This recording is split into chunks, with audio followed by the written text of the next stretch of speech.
Hello mga beshi, gagawa po tayo ng special potato cheese. Gagamit po tayo ng 1.5 kilong asukal. Ayan mga beshi, binuhos na po natin yung ating asukal. Gagamit po tayo ng 2 calumet. Any brand po ng baking pwede pong gamitin mga beshi ko. Ayan po, binuhos po natin yung ating 2 calumet. Naglagay po tayo ng 6 na itlog, kaso po basag na po dyan. Hindi na po napakitang maayos mga beshi. Tapos po naglagay po tayo ng butter at Bear Brand na 330 grams. Ayan. Tapos po yung butter, bali 1/4 lang po yun. Pampadagdag linamnam lang po yun. Ang importante po, marami po siyang Bear Brand. Tapos naglagay po tayo ng 2 kilos ng all-purpose flour. Ayan mga beshi, 2 kilos po yan. Isisimutin po natin yan. And then mekos-mekos lang po siya para hindi po magas.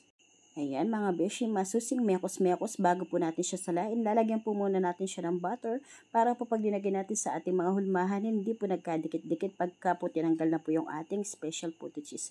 Ayan po, dinaan po natin siya sa salaan para po yung magaspang is masala po siya mga beshi. Tapos ayan na mga beshi yung ating special puto. Lalagyan na po natin ng cheese. Ayan, may cheese na po yan.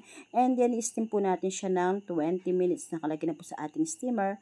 Ayan po mga beshi, 20 minutes steam po yan para po siguradong lutong-luto. And then ayan na po yung ating masarap na special potato cheese mga beshi ko. Ayan po. Hindi po tinipid yan sa sahog mga beshi ko. Sulit na sulit po yung binabayad ninyo.